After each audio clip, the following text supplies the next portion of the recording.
제가 이 시간에는 꼭 낮잠을 자는 사람입니다. 하루에 한 20분은 꼭 자야만 되는 그런 사람입니다. 근데 오늘은 졸립지가 않네요. 여러분들의 은혜 가운데 함께 있어서 그런 것 같습니다. 저도 여기 와서 사랑 많이 받고 또 대접받고 그래서 또 칭찬받고 기분이 참 좋습니다. 하나님께서 우리에게 베풀어 주시는 은혜에 대해서 이렇게 연이어서 생각해 보니까 저도 참 좋네요. 오늘 읽어드린 본문이 앞에 있는 이야기와 그렇게 잘 연결이 안 되는 것 같은 느낌이 듭니다. 두 아들의 이야기와 불의한 청지가 서로 연관성이 없어 보이는 게 자연스러운 우리의 느낌입니다. 그러나 은혜라고 하는 주요 단어, 키워드를 중심으로 보면 잘 연결되는구나 하는 것을 우리가 깨달을 수가 있습니다. 은혜라는 것은 대상에 관계없이 그 사람이 어떤 조건을 갖고 있든 어떤 자격이 있든 없든 관계없이 그냥 선물로 주는 게 은혜잖아요. 그렇죠? 그냥 내가 주고 싶어서 주는 겁니다. 사랑하기 때문에 그냥 주는 거. 상대방이 그걸 받을 자격이 있느냐 없느냐는 걸 따지지 않는 겁니다. 그냥 주는 것, 그것이 은혜이죠.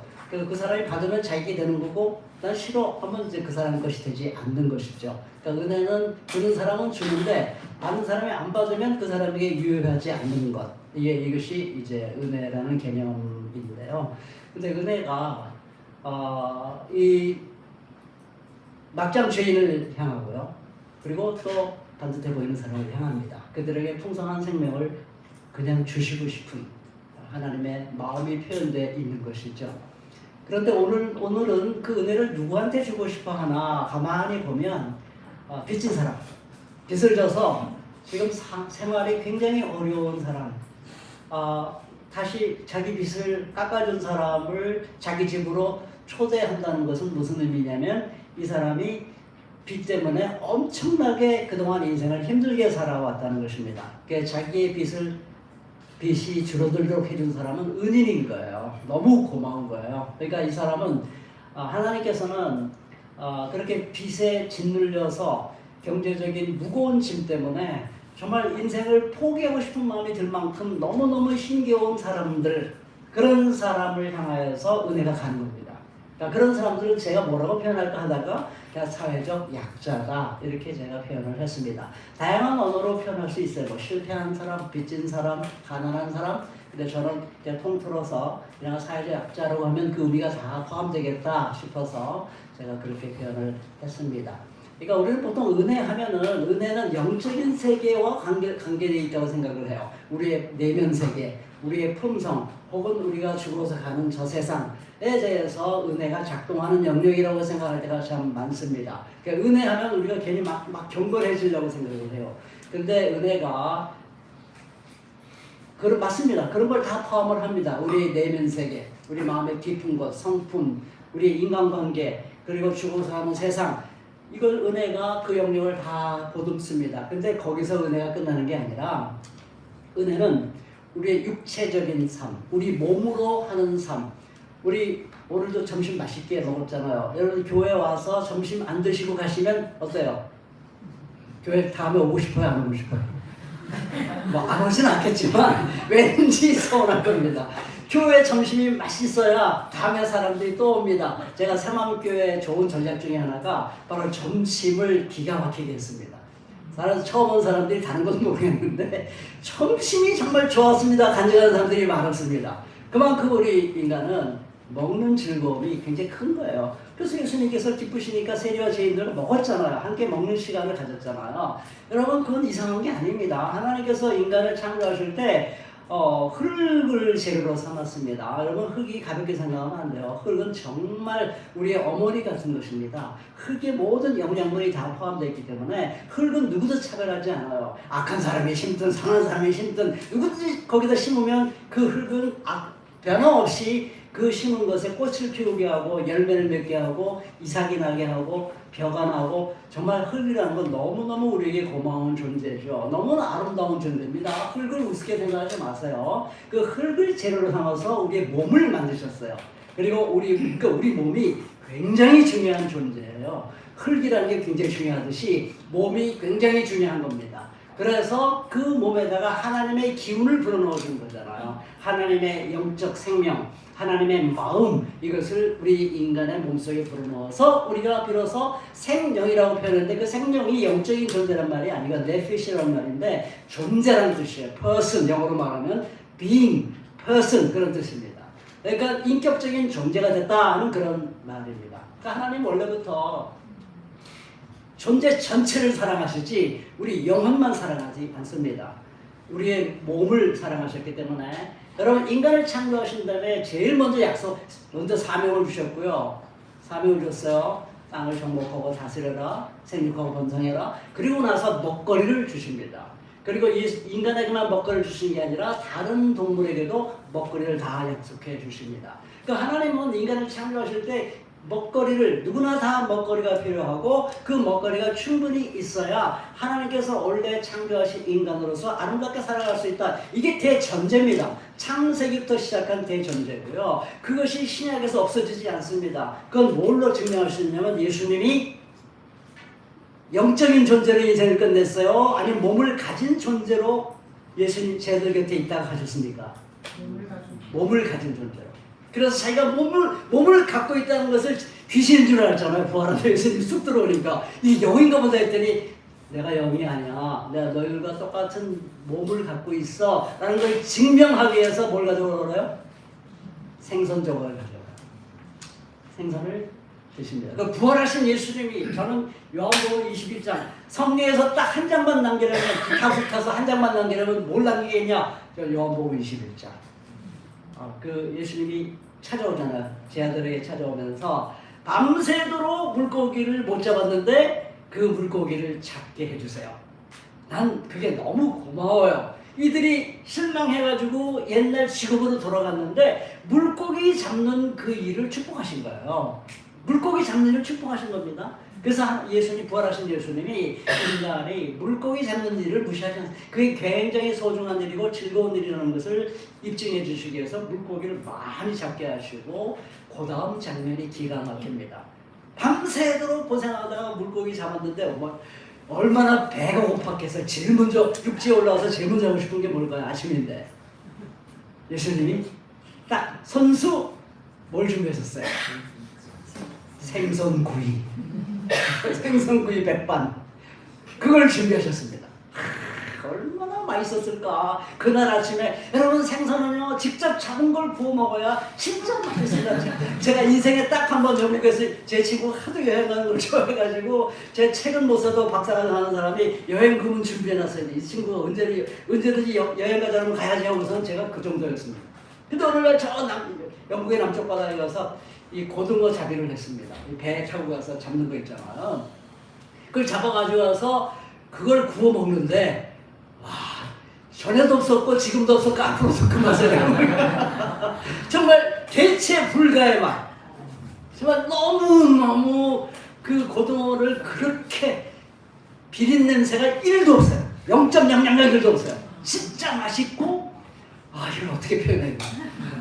하루 지났는데도 맛있어요. 차가운 건데. 그러니까 예수님이 그 제자들을 격려하는 차원에서, 내가 부활했다라는 것을 증명하는 차원에서 그들과 함께 생선구이 백반을 같이 드셨어요.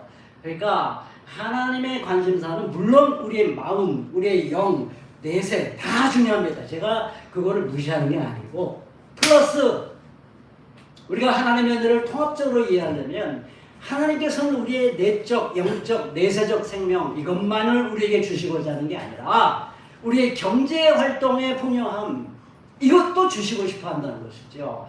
은혜는 그것도 포함된다 하는 것이 바로 오늘 말씀이 주는 핵심적인 진리입니다. 여러분, 이거는 너무 간단해요. 이 진리는 너무 간단해요. 우리 유명한 말 있잖아요. 금강산도 뭐라고요? 금강산도 식후경이다.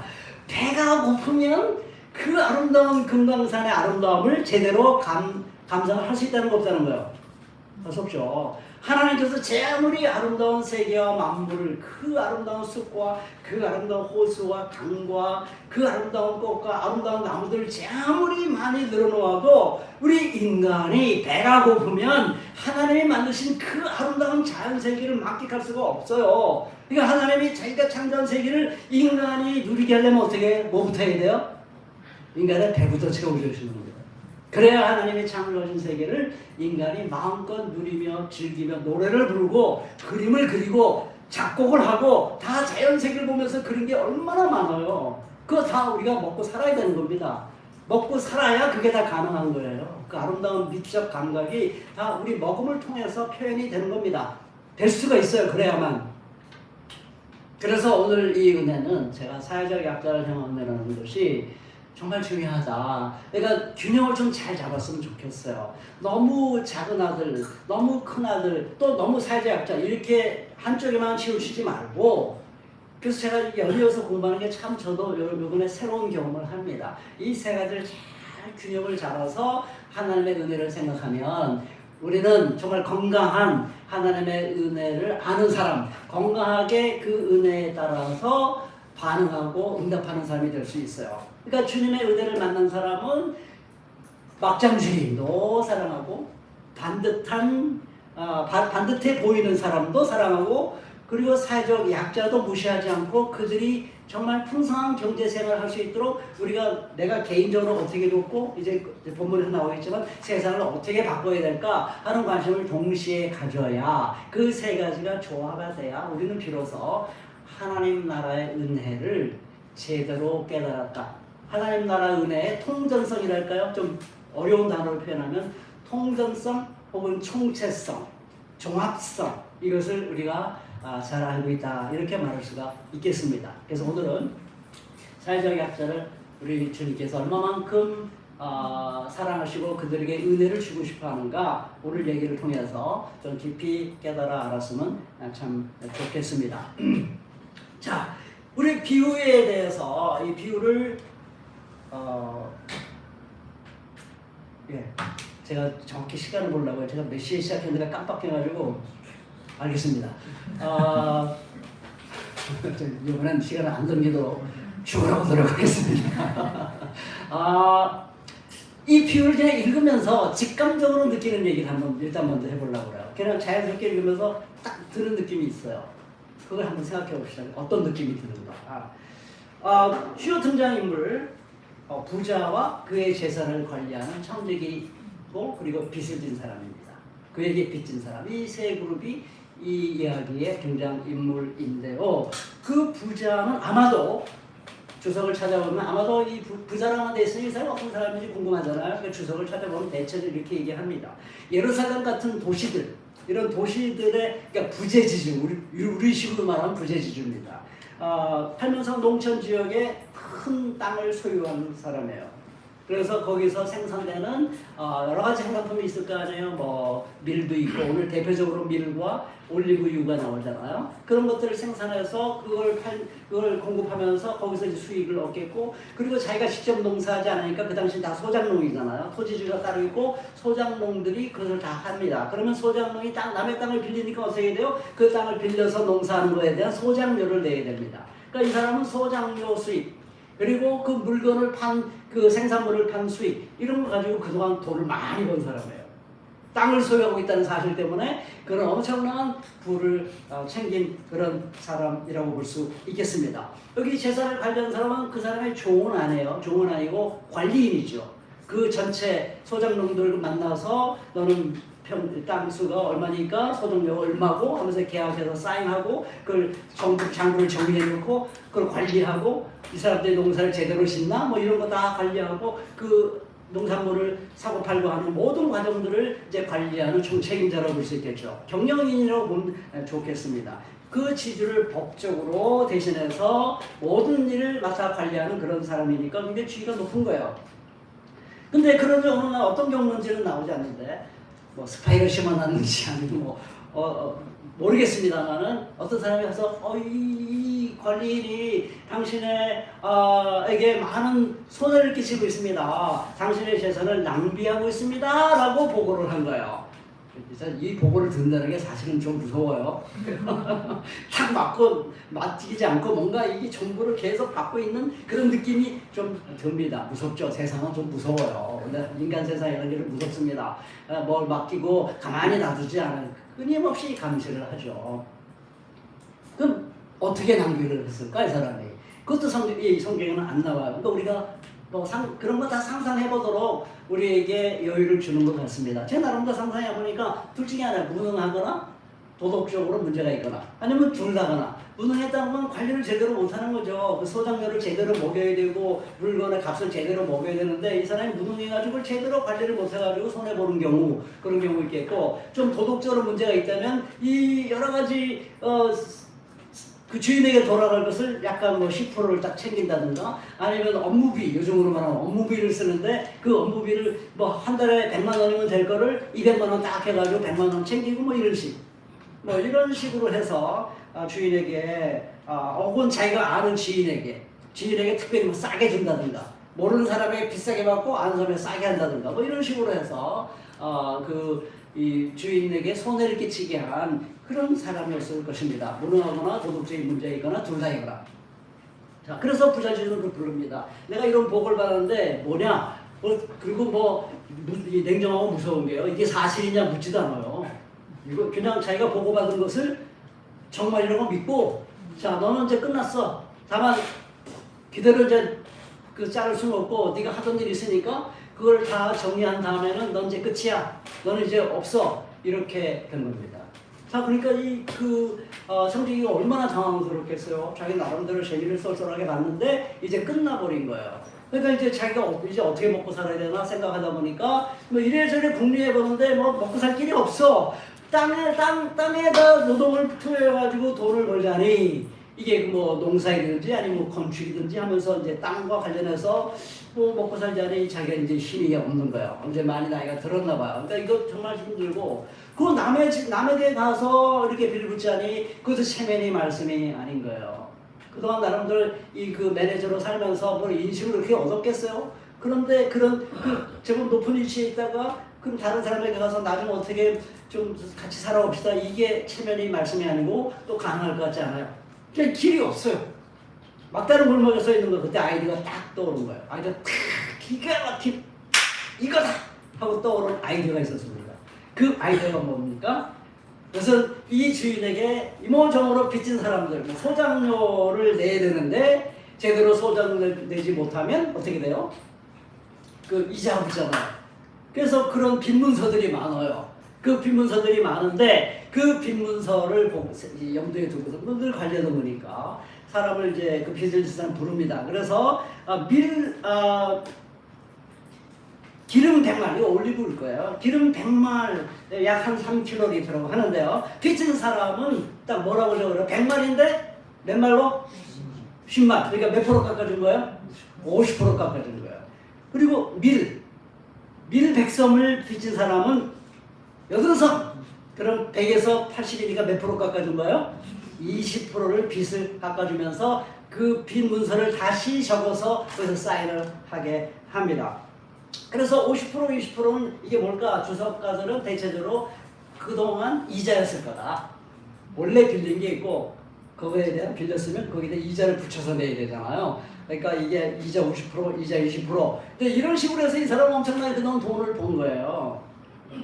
근데 그 이자를 완전히 딱 깎아버리고 원금만 남게 이제 이렇게 만들어. 그러면 이자 없고 원금만 남아도 굉장히 살 것 같잖아요. 그래서 이자 내느라고 엄청 고생을 합니다. 고생한 사람 많죠? 이자 때문에 고생하는 사람 많이 있을 거예요, 여기 지금. 아닌가? 내가 착각인가? 요즘 집을 융자안 갚고 집 사는 사람 거의 없잖아요. 그리고 이자 꼬박꼬박 갚느라고 너무너무 힘듭니다. 이자 때문에. 그러니까 이자 때문에 우리가 그냥 경제활동에 매여서 사는 거예요. 내가 경제활동 제대로 하지 않으면, 돈 제대로 벌지 않으면 이자 못 갚으면 이 집 날아가요. 얼마나 심적으로 부담스럽습니까? 그걸 다 깎아줘 버린 거야. 이자 안 됩니다. 원금만 갚으세요. 이런 식으로 이자 50%, 20%. 그 당시 고금리도 있었으니까. 이제 그런 상황이 된 겁니다. 이 생존 전략이죠. 그러면 그거를 그렇게 착 깎아주면 이건 그게 X가 얼마냐는 거 중요하잖아요. 퍼센티지가 중요해요.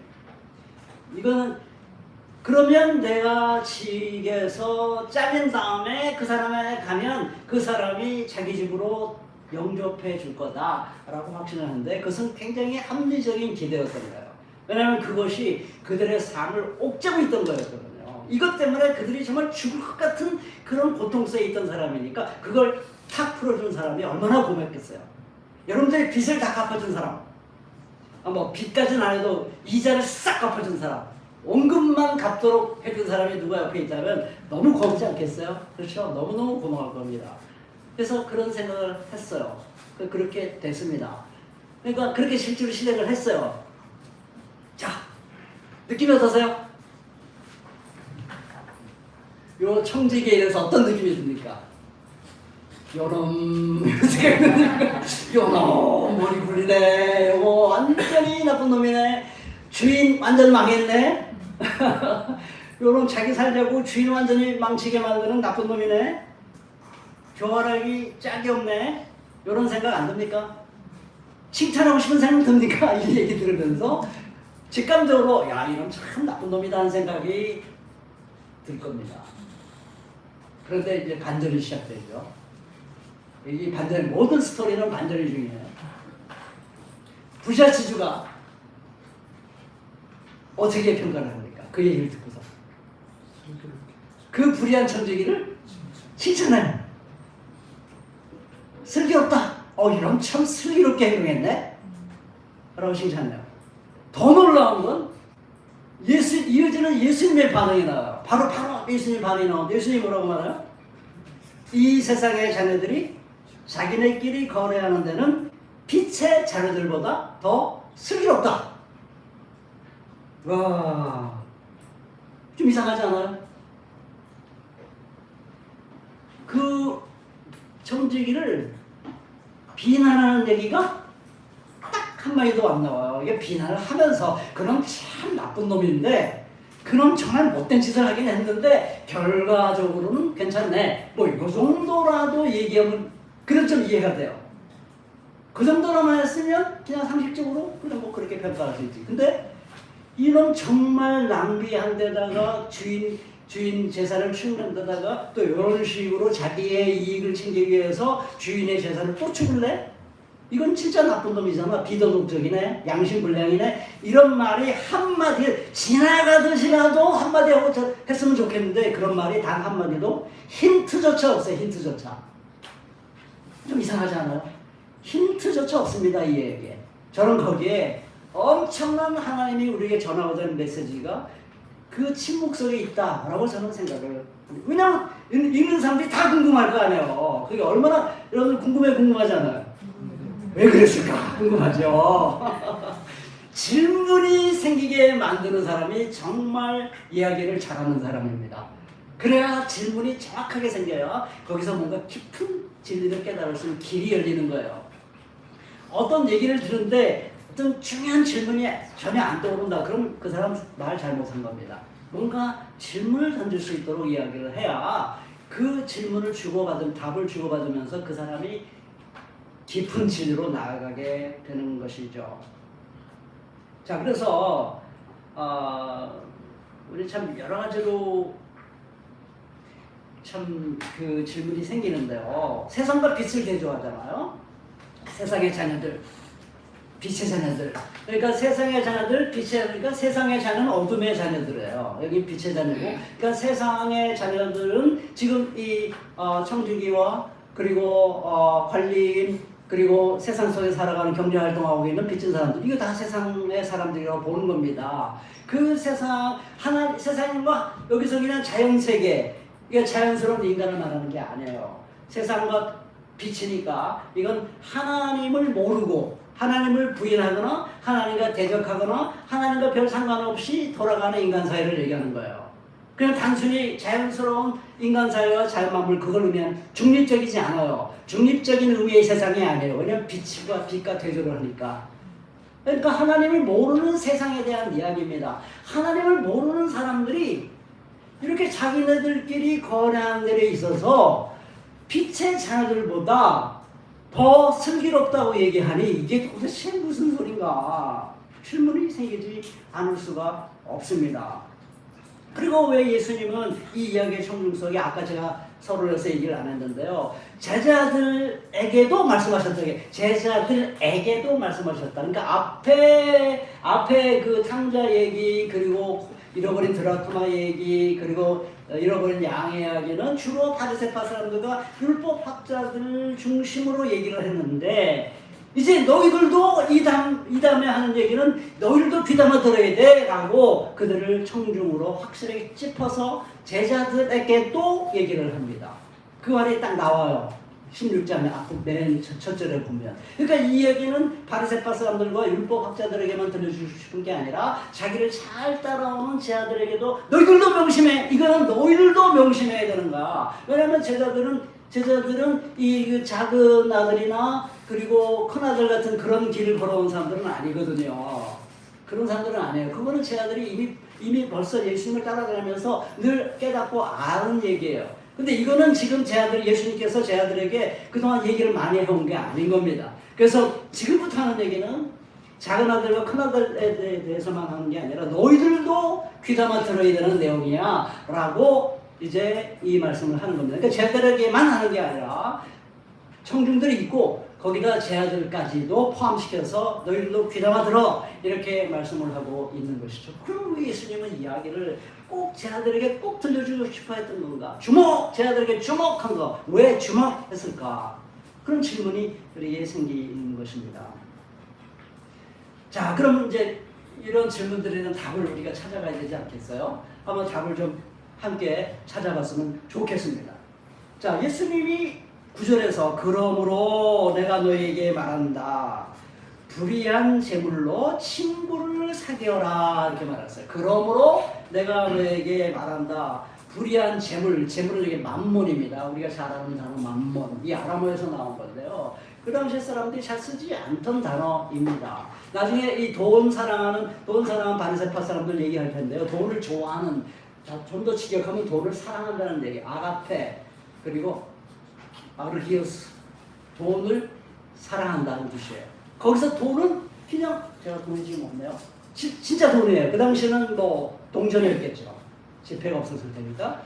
실버, 돈이란 말이 문자적으로는 실버입니다. 그 당시에 은화. 그 말은 이제 너무 비싸니까 은화를 많이 썼단 말이죠. 그러니까 은이라는 것은 실제로 통용되는 돈을 의미하는 거예요. 근데 만몬과 돈은 의미가 굉장히 다릅니다. 그 얘기는 나중에 제가 하겠습니다만은, 불의한 재물, 만몬으로,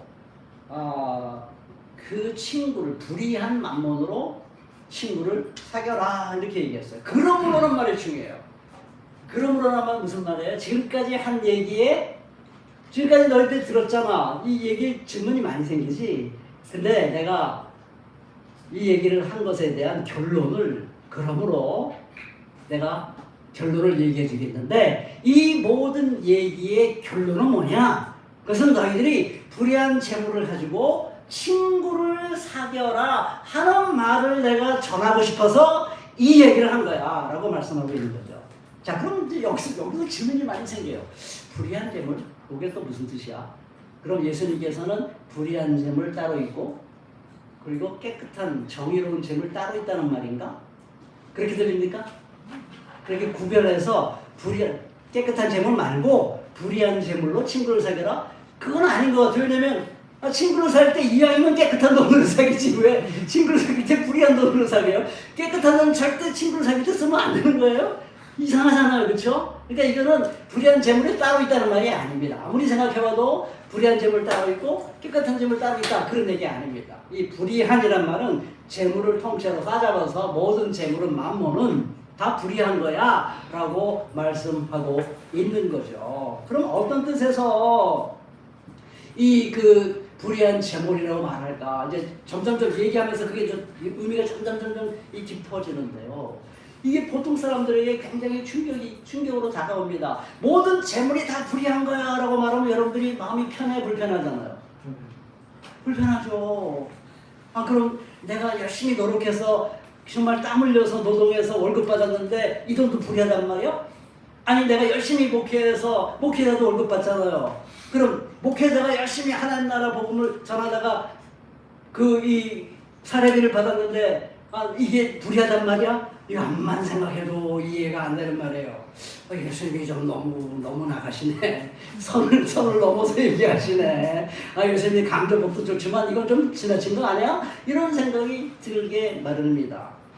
돈은 하나님의 축복일 수 있잖아? 어떻게 생각하십니까? 여러분이 돈을 어떻게 다 벌었어? 이건 축복이다라고 생각하는 순간이 있었습니까? 없었습니까, 여러분들? 별로 축복 받아본 적이 없어요. 여기 저희들은 그런 축복 받아본 적이 없습니까? 이건 정말 주님의 축복이다, 이 돈이. 우리 그렇게 경험할 때가 있단 말이죠. 또 그렇잖아요. 돈은 쓰기 나름이다.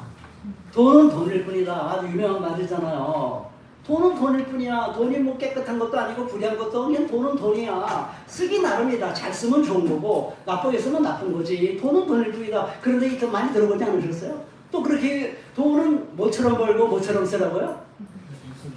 돈은 짐승같이 짐처럼 벌고 뭐처럼 쓰라고요? 정승처럼 써라. 그러면 돈에 대해서 우리 도 같은 거다. 이렇게 생각. 그러니까 그런 말들이 우리가 익숙한데 왜 예수님은 모든 재물을 그냥 싸잡아가지고 통째로 불의하다 그러나? 이거 좀 이상하지 않습니까? 이거는 우리에게 깊이 생각해보라는 거예요. 이 세상에서 돌아다니는 우리 경제활동 속, 이 세상의 자녀들이에요. 그렇죠? 이 세상 속에서 벌어지는 경제활동을 통해서 축적되고 있는, 어딘가 축적되고 있고 분배되고 있잖아요. 그 재물의 성격이 뭔가, 그 재물은 도대체 뭐냐, 깊이 생각해보라는 거예요. 그게 성경이 우리에게 요청하는 하나의 중요한 질문입니다. 우리가 너무 평소에 그 재물에 대해서 생각을 하지 아까처럼 그렇게 너무 단편적으로 생각할 때가 많은데 아니야. 그거 아니야. 다시 생각해봐 라고 우리에게 보존을 하고 있는 겁니다. 일단 제가 얘기를 먼저 할게요. 단어적으로 왜 만몬과 돈을 구분했을까? 바리새파 사람들은 그냥 돈을 좋아했어요. 돈을 그냥 돌아다니는 5만원짜리, 요즘 말하면 5만원짜리 지폐고요. 은행의 계좌예요. 그냥 그걸 좋아했어요. 그냥 우리가 실제로 사용할 수 있는 구체적인 교환수단으로서의 돈이에요. 돈이 있으면 물건을 살 수 있잖아요. 지불수단. 돈을 누구에게 뭐에 대한 대가, 그것이 무슨 대가든지 간에 서비스든 친구관계든 우정을 나에게 줬든 뭐든지 간에 그거에 대한 내 고마움을 표현하는 지불수단으로 돈. 그리고 저장수단. 그냥 우리가 저장해 놓을 수 있잖아요. 저장수단, 교환수단, 지불수단. 굉장히 중립적이에요. 그러니까 바리새파 사람들은 그냥 그걸 좋아했어요. 이거 돈은 그냥 지불수단이고 저장수단이고 교환수단이야. 내가 그냥 이 돈을 내가 좋아. 돈이 굉장히 소중한 의미, 그거 가지고 좋은 일 많이 할 수 있으니까 그걸 그냥 사랑했다고 생각을 했습니다. 근데 예수님은 여기서 불의한 돈이라고 말하지 않고 불의한 재물이라고 말합니다. 왜 불의한 돈이라고 말하지 않고 불의한 재물이라고 했을까요? 여기서 중요한 의미가 담겨 있습니다. 그러니까 그 단순히 그냥 눈에 보이는 혹은 은행에 숫자로 표현되어 있는 그 돈이 아닌 거예요. 예수님께서 재물이라고 말할 때 그 의미는 뭐냐면 세상이라는 말과 연결되어 있어요. 하나님과 무관한 혹은 하나님을 대적하는 그리고 하나님의 법과는 상관없이 인간들이 모여서 자기들끼리 막 경제활동을 해서 그 시스템 속에서 생산되고 축적된 부, 그것을 재물이라고 표현한 겁니다. 그것이 만몬이에요. 그건 돈이 아니에요. 그건 왜 만몬이냐면 만몬은 파워를 가지고 있는 존재거든요. 돈은 그냥 우리가 사용하는 수단이 그 돈 자체가 나에게 돈 자체가 나에게 힘을 갖고 있지는 않아요. 그건 그냥 내가 사는데 살아가는 수단에 지나지 않죠. 근데 재물이라고 말할 때는 이게 엄청난 파워가 있습니다. 왜냐하면 그것이 제도 속에서 형성된 부이기 때문에 그 부는 그 제도를 배경으로 해서 생산된 거라서 그것은 엄청난 힘을 우리에게 줍니다. 그래서 그 부에 우리가 부에 참여해서 그 부의 어느 한 몫을 내 것으로 차지하려면 그 경제 제도 안에서 형성된 부의 어떤 일부분을 내가 몫을 가지고 싶잖아요. 몫을 가지고 싶잖아요. 그러면 여러분들이 어떻게 하셔야 돼요? 돈을 사랑한다고 그 문제 해결되지 않습니다. 그것이 내 주머니에 들어오게 하려면 어떻게 해야 됩니까? 그 만몬이 축적되게 만드는 제도가 있잖아요. 그렇죠? 여기 거래를 하고 뭐 계약을 하고 이 빚문서도 그런 제도 중에 하나예요. 빚을 졌으면 문서를 쓰고 내가 언제까지 얼마의 이자에 갚겠습니다. 이게 다 제도예요. 그렇죠? 부재 지주, 소자 이거 다 제도예요. 경제 제도입니다. 그런 제도 속에서 부가 축적된 거예요. 그거는 엄청난 파워를 갖고 있는 거예요. 지주는 그래서 엄청난 파워를 갖고 있어요. 그렇죠?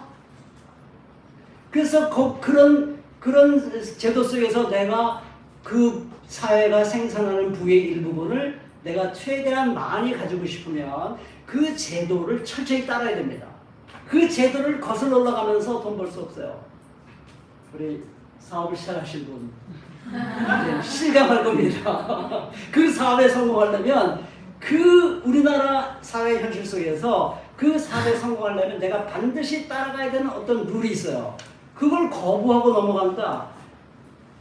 값도 정확히 매기셔야 돼요. 막 너무 엄청나게 싸게 매긴다거나 엄청나게 비싸게 그럼 망합니다. 자리도 잘 정해야 돼요. 뭐 등등등등 뭐 너무 많아요. 그거를 다 지켜야 그 돈이 축적될 수 있게 만들어준 사회제도에 내가 철저히 따라가야지만 그 부의 한 부분을 내가 취득할 수 있는 거예요. 그러니까 그거는 나에게 넌 이렇게 살아야 돼, 저렇게 살아야 돼, 저러면 안 돼 라고 하는 힘이 있어요 없어요? 그 만몬에게. 그 만몬에게 그 엄청난 파워를 갖고 있습니다. 그 파워는 정의로워요 불의해요? 불의해요. 그 파워를 갖고 있는 재물이. 그게 불의하다는 거예요. 왜 불의해요? 그 재물이 축적되는 과정에서 세상에 불의한 제도가 작동했기 때문이에요.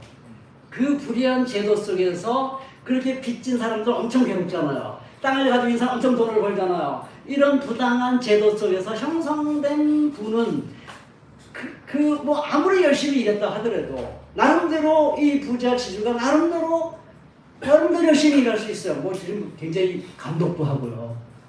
얼마나 신경 쓰겠어요. 이놈이 그 수상한 짓 하지 않나 하나 감독해야 될까 내가 뭐 등등등등 땅도 관리해야 되고 뭐 나름대로 할 일 많았을 거예요. 나름대로 노력을 했겠죠. 노력을 안 했겠습니까? 그러나 그 제도 자체가 이미 벌써 땅을 가진 사람과 소작인과 이게 벌써 평등하지가 않아요. 거기서 생성된 부라는 것은 그런 성당하지 않은 제도 속에서 부가 축적되는 그 자체, 그 축적된 부 자체가 정의롭지 않다는 거예요. 아무리 각 개인이 성심성의껏 노력을 했어도 그 제도를 거쳐서 재물이 형성되기 때문에 그 재물이 결코 정의로울 수 없다. 이해되십니까? 네. 공감돼요? 제가 빨갱이라서 이런 말 하는 거 아니죠? 성경에 나와 있는 말이에요. 예수님이 그래서 명료하게 돈과 재물을 정확하게 분리해서 말씀하시는 이유가 바로 거기에 있는 것이죠. 그런 관점에서 볼 때 왜 성경에 어떤 때는 부를 긍정적으로 보고 어떤 때는 부를 부정적으로 보는지 헷갈리잖아요. 구약을 쭉 읽다 보면 좀 헷갈려요. 왔다 갔다 해요. 예를 들면은 족장 시대의 부, 아브라함의 부, 야곱의 부, 뭐 이런 거 다 긍정적으로 평가합니다. 심지어는 솔로몬의 부까지도 제법 긍정적으로 평가를 해요. 근데 예언자들은 하나같이 한결같이 예언자들은 그때 BC 8세기 그 전후로 해서 8세기 6세기 그 전후로 해서 예언자들이 많이 활동하는데 예언자들은 한결같이 부 자체를 악이라고 말합니다. 성경이 왜 이렇게 헷갈려요? 성경을 읽다 보면 도대체 부가 부를 긍정적으로 봐야 되는 거야? 부를 악으로 봐야 되는 거야? 그래서 여러분들이 성경을 열심히 공부해야 되는 겁니다. 목사를 너무 믿지 마세요. 여러분들도 신학을 좀 하셔야 돼요. 제가 느헤미야에 지금 활동을 하고 있는데요. 원래 정신이 뭐냐면 성도들도 좀 신학을 공부하자 이거였어요. 모든 성도들이 다 신학을 좀 해야 된다. 물론 제가 목사를 믿지 말란 말이 그냥 맨날 의심해 놓죠 이런 말이 아니라 너무 의존적이진 말라는 것이죠. 귀하게 여기고 잘 배우지만 여러분들 스스로도 나름대로 공부를 좀 하셔야 돼요. 이러면 궁금하면 목사님에게 물어도 되지만 요즘은 챗GPT가 있어요. 물어보시면 딱 나옵니다. 왜 이 재물이라고 썼는데 이 바리새파는 돈이라고 했을까요? 물어보세요. 그럼 답이 쫙 나옵니다. 저도 한번 찾아봤어요. 제가 설교에 도움도 많이 받았습니다. 그러니까 물론 챗GPT 쓸 때부터 조심하셔야 돼요. 좀 아셔야 돼요. 요놈이 가끔 거짓말하거든. 그러니까 거짓말할 때 나한테 아부도 해요. 그러니까 그걸 딱 가려내면서 쓰셔야 됩니다. 아주 기가 막히게 해요. 제가 한참 신학적인 얘기를 했더니 뭐라고 하냐면 오늘 내가 당신이랑 얘기하면서 짤막한 예배를 드린 것 같습니다. 제가 소름이 끼쳤어요. 이놈이랑 대화하면서 소름이 끼쳤어요. 예배를 드린 것 같아 나랑? 와 이건 정말 무서운 놈이다 그 생각이 제가 들어요. 그러니까 조심하세요. 거기 너무 빠지지 마세요. 그러나 잘 끌려가시면 됩니다. 그럼 궁금하시면 당장 책 읽기 힘들고 당장 목사님 얘기해 주시면 하다못해 챗GPT라도 연구해보고 그리고 하나에 좀 마음에 안 들면 여러 가지 있어요. 제미나이도 있고 챗GPT도 있고 클로데도 있고 또 딥시크도 있어요. 딥시크 아주 좋아요. 중국 거 무료입니다. 딥시크가 대단하더라고요. 여기 이렇게 더블 체크를 해보시면 정말 이게 객관적으로 다 똑같으면 이게 진짜예요. 근데 어떨 때 다르게 나올 때가 있거든요. 그럴 때 자기가 조심해야죠. 아무튼 제가 드리고 싶은 말씀은 자 그걸 어떻게 이해되는 거냐.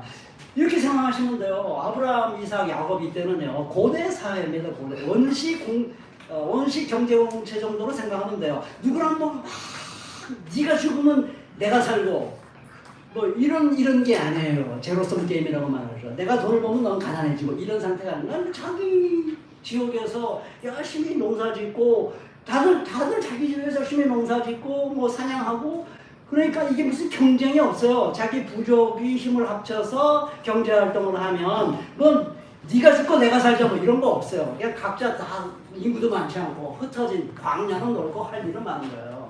그냥 각자가 다 공동체가 다 힘을 합해가지고 나가서 그 사냥을 한다든가 농사를 져가지고 그게 생산물이 나오면 또 나눠 먹고 옛날 원시 공동체는 나눠 먹었어요. 가난한 사람, 힘없는 사람 나가 일 못하잖아요. 그래도 너는 우리 공동체니까 같이 먹고 살자 이랬단 말이죠. 그래서 알트루이즘 그것을 많은 철학자들은 남을 위하는 마음, 뭔가 베풀고 싶은 마음 그것이 원시 공동체에서부터 계속 내려온 하나의 인스팅트, 인간의 본능이다. 이제 이렇게까지 아주 자본주의 세계를 정당화하는데 앞장섰던 프리드리히 폰 하이에크라는 사람이 노벨 경제학상 한 사람이에요. 그 사람이 인간에게는 그런 인스팅트가 있는데 그게 언제부터 내려온 거냐? 고대 원시 공산사에서부터 시작해서 내려온 거다. 그게 아주 굉장히 끈질기게 우리 인간의 본능성이 남아있는데 자본주의 사회에서는 그거 버려라. 그래가지고는 경제활동 못한다. 경제활동할 때는 눈 똑바로 뜨고 합리적으로 최소의 노력으로 최대 이익을 얻는데 너의 전부를 던져라. 그거 안 하면 너는 아직도 저 원시 공동체의 이 본능에 갇혀가지고 이 합리적인 경제활동을 네가 못하는 거야. 정신 차려. 그게 하이에크가 한 말입니다. 굉장히 어려운 책을 썼는데 제가 요점만 하면 그거예요. 어쨌든 그 연대의식 가난한 사람과 함께 더불어 살고 싶은 마음, 대동사의 본능 이런 거는 그 당시에는 그렇게 막 경쟁사회가 아니었고 무슨 제도가 있었던 것도 아니에요. 그냥 함께 노력을 해서 함께 벌어가지고 함께 나눠 먹는 세상이에요. 그럼 거기서 형성된 부는 불이할 수가 없어요. 그 부는 불이하지 않아요. 그래서 이 고대 사회의 부를 하나님께서 부정적으로 언급하는 얘기가 나오지 않습니다. 그리고 부를 축복하시잖아요. 부를 신명기에 보면은 너희들 중에 가난한 사람이 없을 거다. 충분히 부가 있을 거다. 그 부도 긍정적으로 봅니다. 왜냐하면 그건 신년법, 안신년법 이런 법들이 쫙 제도가 돼가지고 정말 가난한 사람이 없도록 만드는 제도예요. 그 법대로 그대로 지키면 이스라엘 백성들에게 가난한 사람이 있을 수가 없어요. 뭐 잠시 불평등이 있겠지만 결국 한 50년 지나면 또다시 리셋을 하니까 새로 시작하니까 상당히 평등한 공동체가 되는 거죠. 그러니까 거기서 형성된 부라는 거는 그게 그렇게 나쁜 부가 아니고 솔로몬의 부를 축복한 것도 그런 상징적인 의미가 있어요. 자, 내가 원하는 세상은 내가 축복하는 분은 바로 모든 사람이 다 함께 더불어서 나누는 이 복을 너희들에게 주고 싶은 거야 하는 그 미래지향적으로 그 솔로몬의 부를 축복한 겁니다. 그게 아니면 하나님은 부를 축복하지 않아요. 그렇게 형성된 부, 그렇게 사용된 부, 그거는 정의로운 부입니다. 그럼 왜? 그럼 이해가 되죠. 왜 그런 예언자들은 그렇게 악인과 부자는 곧 악인이다라고 등식을 매기는가? 대표적인 게 이사야서 53장 9절입니다. 그는 강포를 행치 아니하였고 그 입에 괴사가 없었으나, 이거 메시아를 얘기하는 거죠. 고난의 종. 근데 강포도 행치 않고 그 입에 괴사도 없는데, 속이거나 간사한 말이 없는데, 그 무덤이 죽어서 누구와 함께 있느냐? 악인과 함께 되었다. 그 묘실이 부자와 함께 되었다. 뭐예요? 이 말은 누가 보더라도 악인과 부자를 일치시키고 있는 거예요. 그러니까 모든 부자는 악인이다라고 말하기 시작해요. 왜냐하면 이것은 왕정시대에 들어가기 시작하면은 그 고고학적으로 다 증명이 됩니다. 8세기, BC 8세기 전에는 집들의 규모가 다 그만 파보잖아요, 유럽을. 그럼 그 옛날에는 집들이 다 고만고만해. 근데 BC 8세기 정도쯤 되면은 이제 엄청나게 큰 집과 작은 집이 막 드러나기 시작하는 거야. 그러니까 엄청나게 부자로 사는 사람, 엄청나게 가난하게 사는 사람, 이 빈부의 차가 나눠지기 시작한 시대가 바로 왕정 시대예요. 그러니까 그 제도 자체가, 이미 경제 제도 자체가 이제는 정당하지 않다는 것이죠. 그래서 하박국이 정의가 비틀어졌다. 하박국 1장 4절, 아모스 5장 7절, 정의를 소떼같이 쓰게 변질시켰다. 이게 무슨 말이에요? 정의, 이건 하나의 경제 활동의 기준이 되는 모든 제도, 법과 질서, 그 정의로워야 되잖아요, 그렇죠? 그건 당연히 정의로워야 돼. 법과 제도는 정의를 담아내야 돼요. 그래서 법 공부하는 사람들은 정의의 여신을 딱 생각하잖아요. 법과 제도는 정의로워야 돼. 기본적으로 법과 제도는 정의로워야 됩니다. 그래서 존 롤스라고 하는 미국의 하버드 유명한 현대 정치학자인데, 인간에게 제일 중요한 것은 덕이라면 사회 제도에 제일 중요한 것은 정의다, 이렇게 표현했습니다. 그래서 정의론을 썼습니다. 그러니까 법과 제도는 정의로워야 되는 게 당연해요. 정의가 체현돼야 되는 것이 법과 제도예요. 근데 그 정의가 뒤틀렸다, 그 정의가 소태같이 쓰게 변질됐다 하는 말은 무슨 말이에요?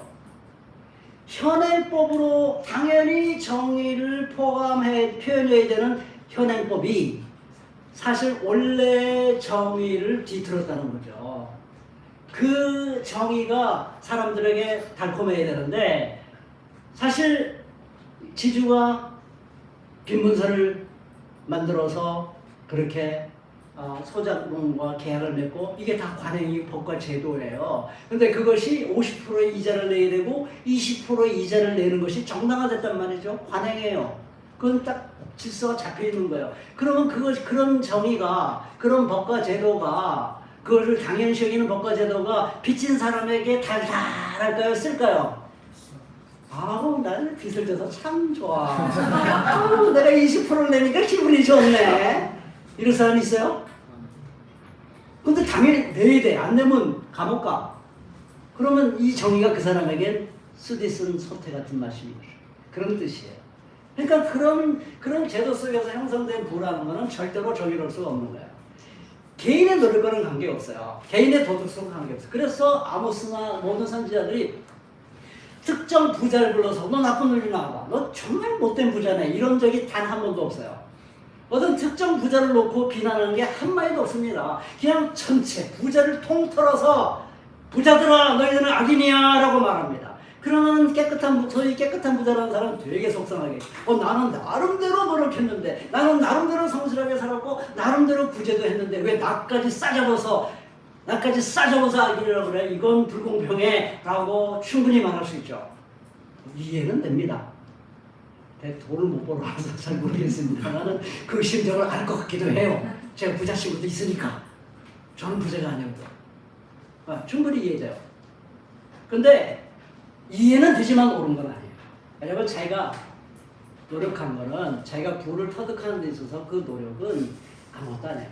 정말 약간의 노력이 들어간 거고요. 그 제도가 받쳐주지 않으면 그런 돈을 벌 수가 없어요. 우리가 뭐 이재용, 삼성, 뭐 테슬라, 뭐 등등등등 갑부들 많은데 그 사람들이 그래서 워런 버핏인가 이 사람이 많이 그 구제 활동 이런 거 많이 하잖아요.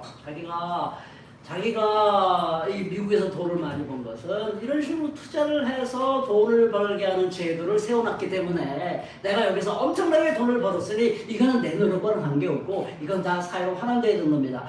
이 정도 되면 정말 되어 있는 부분이에요. 그게 정확한 진단입니다. 그런 제도가 미국에 없어봐. 투자를 정당화 합법화해주는 그런 제도가 없어봐요. 그 사람이 제 아무리 노력해 돈 벌겠어요? 못 벌죠. 그러니까 노력을 한다 해도 사실은 제도가 엄청나게 더 큰 힘을 하는 겁니다. 이거는 신약에도 그대로 이어져요. 신약에서 정말 이해 안 되는 얘기들이 많이 나옵니다. 여러분들 쉽게 이해했는지 모르겠지만 마리아 창가 뜬금없이 노래를 불러요. 자기가 메시아를 탄생하게 됐다는데 뜬금없이 하나님께서 권세 있는 자는 내를 치시고 힘없는 자를 높이시고 배부른 자는 공수로 보내시고 가난한 사람은 배불리 하시고 이것은 다 아브라함에게 해주신 약속을 우리에게 지키시는 겁니다. 이게 무슨 뜬금없는 노래입니까? 이해되세요? 이해되십니까 그게? 이게 안 되잖아요. 도대체 뭔 소리를 하고 있는 거야? 이게 뭐지? 왜 이런 갑자기 예수님 탄생했는데 이런 빨갱이 같은 소리를 하고 앉아있지? 우리로서 그렇게 느끼지 않습니까? 갑자기 부자는 공수로 보내고 가난한 사람 배불리 먹이시고 이거 공산당이 하는 얘기 아니에요? 아닌가? 그렇게 맞죠? 그렇게 생각하잖아요. 이게 뭔 소리야? 또 나사로와 부자의 비유도 보세요. 우리는 생각할 때 너무 익숙해져 있는데 부자가 저렇게 막 뜨거운 곳에 떨어져가지고 고생하는 거는 그 나사로를 제대로 돌보지 않아서 그런 거다. 이 나사로는 이름에도 보면 뭔가 그 의미가 있는 것 같은데 이 나사로가 이렇게 아브라함의 품에 있는 거는 이 사람이 뭔가 가난하지만 경건하게 살았기 때문이다. 이렇게 생각합니다. 맞아요 그게? 아브라함의 답은 그렇지 않습니다. 아브라함의 답은 누가복음에 이유를 설명합니다. 왜 부자는 그렇게 됐고 나사로는 왜 아브라함의 품에 있는가? 아브라함이 하는 얘기야. 얘가 되돌아봐라. 얘가 살아있을 동안에 너는 온갖 호사를 누렸지만 나사로는 온갖 괴로움을 다 겪었다. 그래서 그는 지금 여기서 위로를 받고 너는 고통을 받는다. 끝. 끝. 아브라함 그 부자가 아브라함에게 제발 그렇다면 우리 남겨진 가족들에게도 좀 이 나사로를 보내주셔서 이 진리를 좀 가르쳐 주십시오. 그랬어요. 갈 필요 없다. 모세율법에 이미 다 기록되어 있느니라 그랬어요. 그러니까 이게 모세율법에 이미 다 있는 얘기를 아브라함이 하고 있는 거예요. 여러분 이상하지 않아요? 이거 좀 이상해요. 이거 정말 맞는 얘기인가요? 그러니까 사람들이 이걸 원래 우리 생각과 막 조화시키려고 하다 보니까 아브라함이 하지도 않은 말, 나사로는 뭔가 경건했을 거다. 이 부자는 안 돌봐서 그렇다. 그런 말 없습니다. 분명히. 그냥 대역전이에요. 자, 여기서 우리는 하나님은 우리에게 뭔가 교훈을 주신 거예요. 이상하잖아요. 질문이 생기잖아요. 그래서 우리로 하여금 뭔가 깊은 진리의 세계로 우리 이끄시는 방법이 하나님의 화법이에요. 그래서 제가 성경을 쭉 살펴볼 때 그거 없어지지 않아요. 우리가 죄인이점 용서받아야 되잖아요. 믿어야 되잖아요. 그 교리를 없애자는 게 아니에요. 그것이 그 교리가 담고 있는 더 깊은 뜻을 너희들이 알았으면 좋겠다는 얘기입니다. 내가 왜 죄인을 구원하려고 하는지 알아? 내가 왜 세상 사람들을 의인으로 만들려고 하는지 알아? 왜 내가 너희들의 죄를 용서하기 위해서 십자가에 죽었는지 알아? 더 깊은 뜻을 좀 생각해봐. 너 개인만 구원받으려고, 내 영혼만 구원받으려고, 내세를 널 이끌려고 그러는 게 아니야. 더 깊은 뜻이 있어. 마치 아버지가 그 큰아들의 그 사고의 세계를 확 넓혀준 것처럼 우리의 사고의 세계를 확 넓혀주는 얘기예요. 내가 이렇게 사람을 변화시키는 건 뭐냐면, 내가 원래 처음부터 공동체를 사랑했고, 그렇잖아요. 이 그 땅끝까지 땅끝을 정복해라, 뭐 생육해라, 다스려라. 이거 공동체로 활동하지 않으면 안 되는 거예요. 하나님은 공동체를 정말 사랑하고 아끼십니다. 근데 공동체에 누구는 더 잘 살고, 누구는 못 살고, 누구는 인간답게 살고, 누구는 비인간적으로 살고, 이게 하나님 용납할 수 없는 거예요. 내가 너희들을 변화시키고 정말 하늘나라를 약속하는 것의 중요한 목적 중에 하나는 너희들이 더불어서 서로서로 챙겨주고 서로서로 잘 사는 그런 세상을 만들고 싶은 거야. 내가 그런 세상을 만들기 위해서 온 거야. 나는 이 로마 제국에 이스라엘의 타락한 왕정 이거 뒤집어 엎고 그런 세상을 만들고 싶은 거야. 이게 이 나사로와 부자의 비유에 담긴 마리아의 비유에 담긴 마리아는 그걸 깨달은 거예요. 마리아가 그걸 깨달았어요. 아, 내 같이 이렇게 비천한 내 몸에 메시아를 탄생하는 데는 그런 큰 것까지 가는 거구나.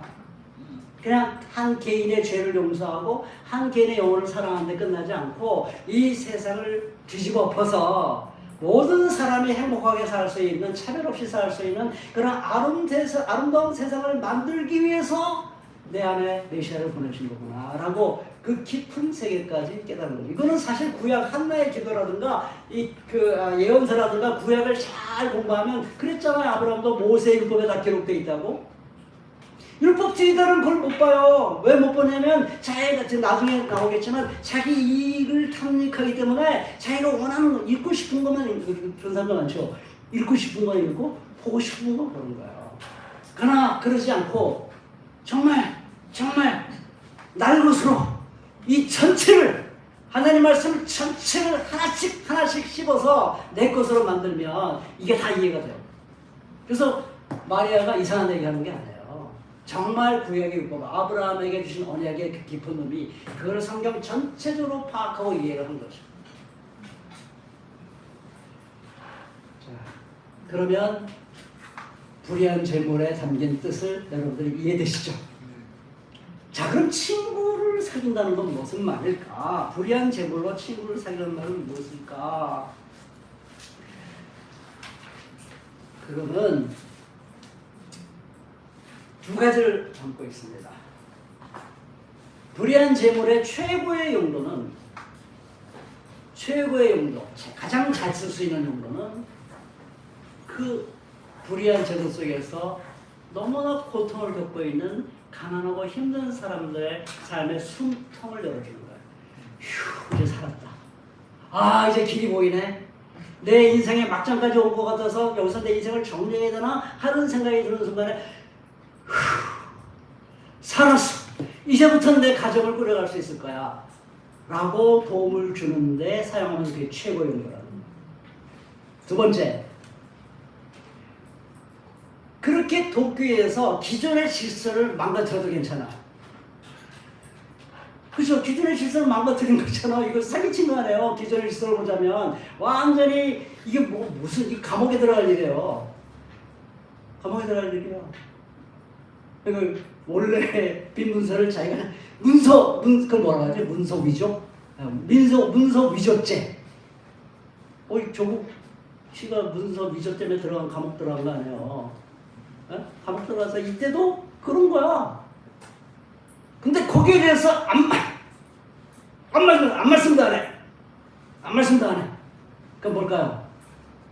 뻔한데, 그게 듣는 사람이나 있는 사람이나 뻔한데 그건 정말 잘못인데 나쁜 놈아 하고 싶은데 예수님은 주인도 그렇고 예수님 그리고 단 한마디도 안 해. 그건 생각해 보셔야 돼요.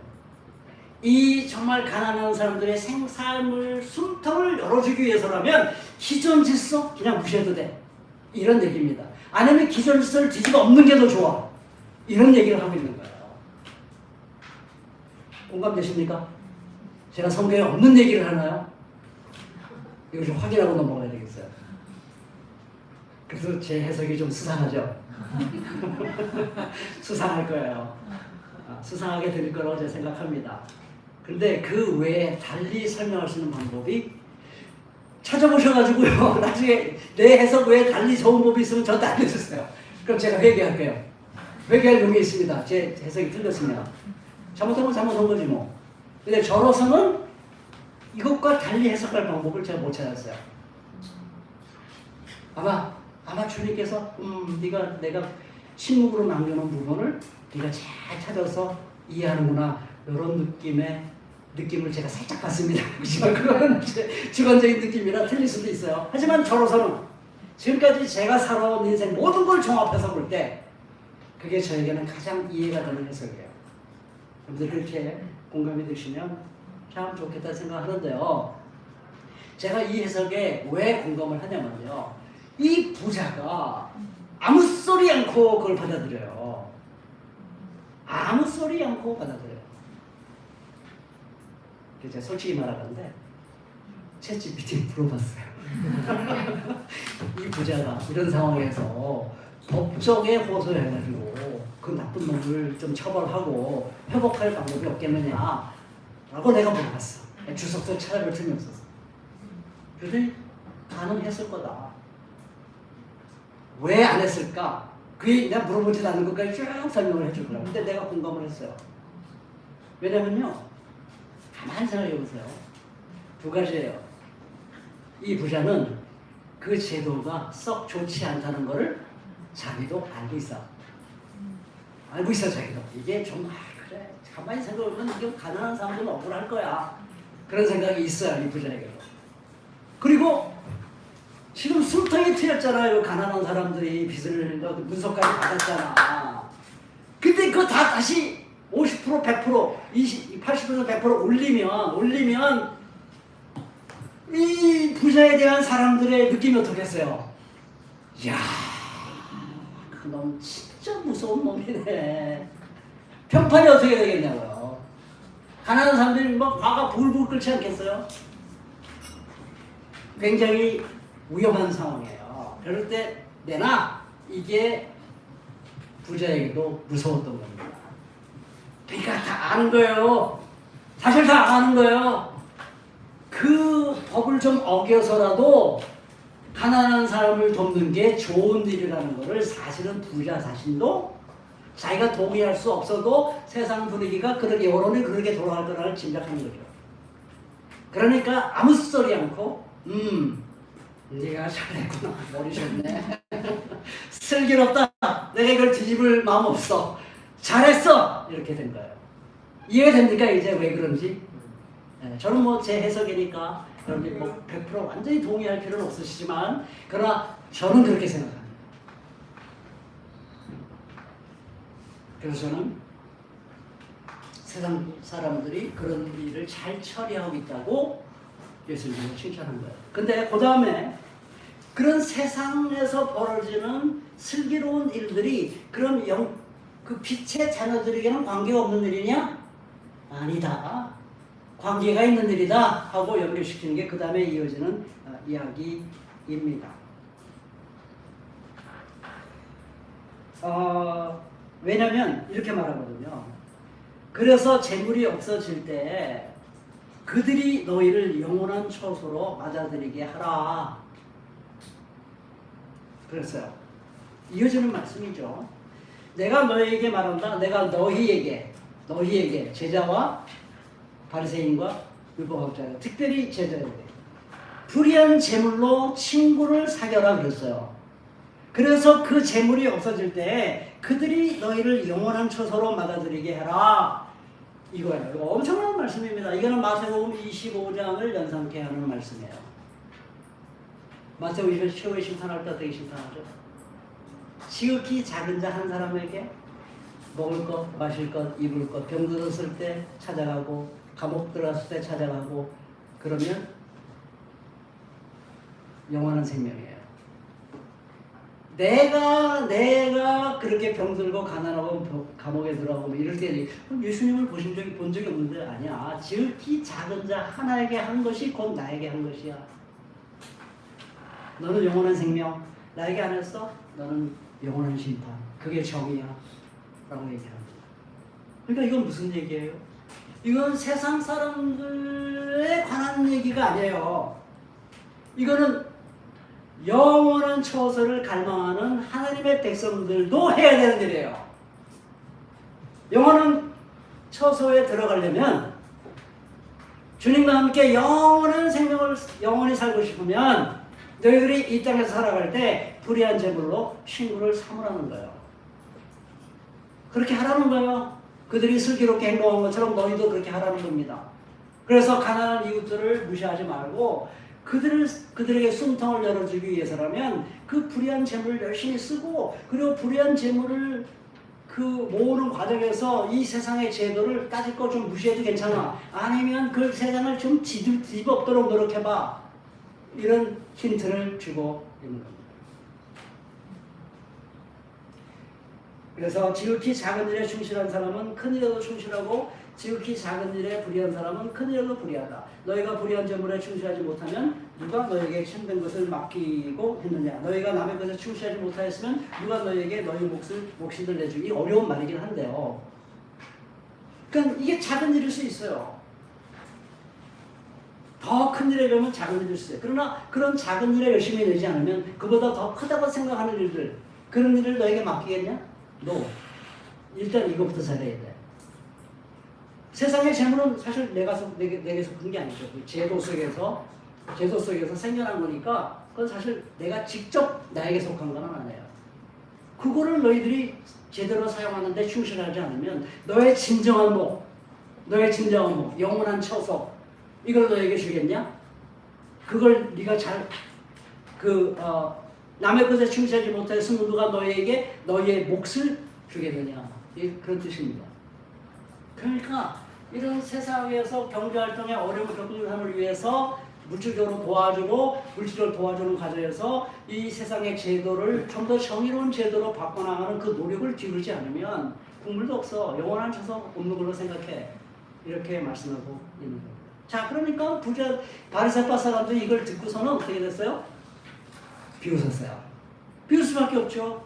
아니 모든 재물이 다 불의하다고? 아니 그런 못된 놈을 칭찬해? 그게 슬기롭다고? 이거 웃기는 사람이네 하고서 비웃었던 거죠. 왜 비웃었냐? 돈을 사랑하기 때문에 비웃었다고 되어 있습니다. 돈을 너무 사랑하니까, 돈을 너무 좋아하니까 눈이 어두워진 거예요. 돈을 좋아하니까 눈이 어두워져서 그 재물이 어떤 힘을 갖고 있는지를 보지 못하는 겁니다. 그냥 이건 깨끗한 부라고 생각하는 거예요. 이걸 잘 쓰면 된다고 생각하는 거예요. 그 돈을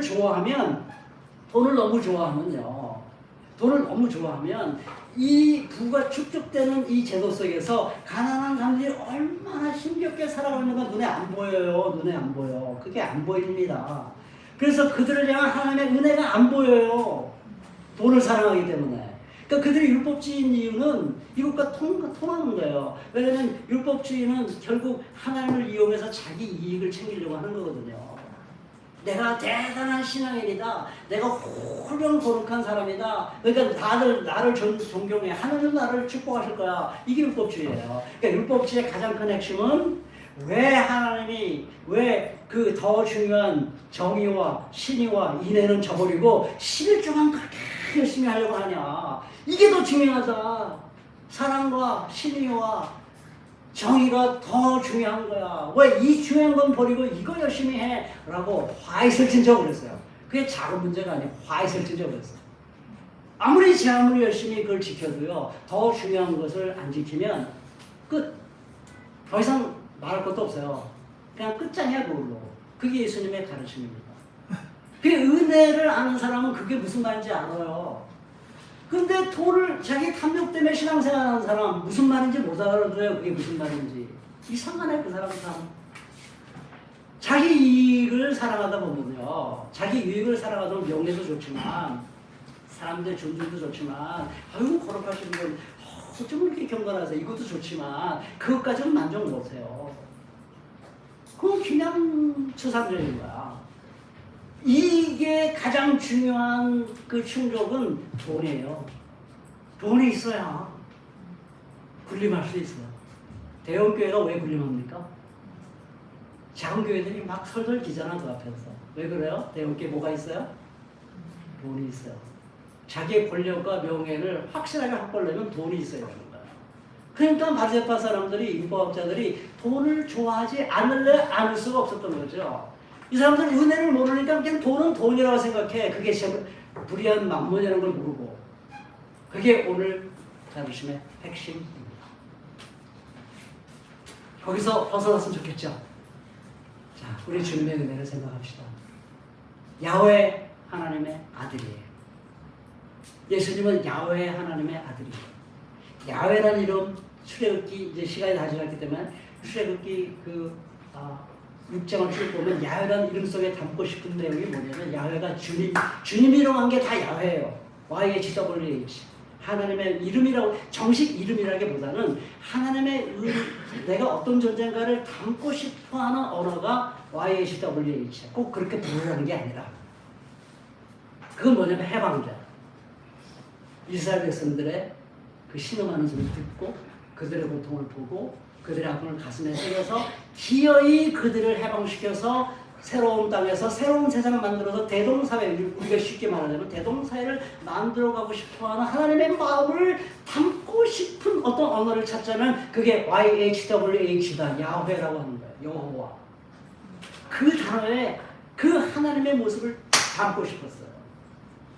그게 출애굽 역사에서 하나님이 이스라엘 백성들에게 가르쳐주고 싶었던 거예요. 너희들이 믿는 하나님은 이런 분이야. 해방자야.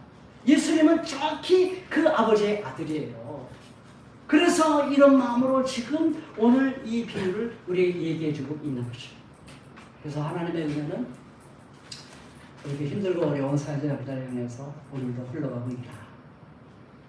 그 은혜를 항상 마음속에 간직하시고 마지막으로 팁을 하나 드리면 아까 이 앱에 선물함이 있다고 그랬잖아요. 다시 생각하니까 그 선물함은 쓰면 없어져 버려. 그렇죠? 다시 생성이 안 돼, 쓰면. 근데 하나님이 우리에게 주신 선물함은 쓰면 다시 채워줘요. 그래서 우리가 언제든지 새롭게 꺼내 쓸 수 있는 선물함이에요. 없어지는 법이 없습니다. 고갈되는 법이 없습니다. 제가 오늘 하루 종일 그 은혜를 다 썼다. 은혜를 다 받아가지고 그 은혜 응답함으로 그 은혜가 다른 사람에게 다 나갔다. 그래서 내가 비었다. 그 다음날 선물함을 딱 열어보면 거기 또 꽉 차 있어요. 이게 웬 떡이야 하고 쓰시면 됩니다.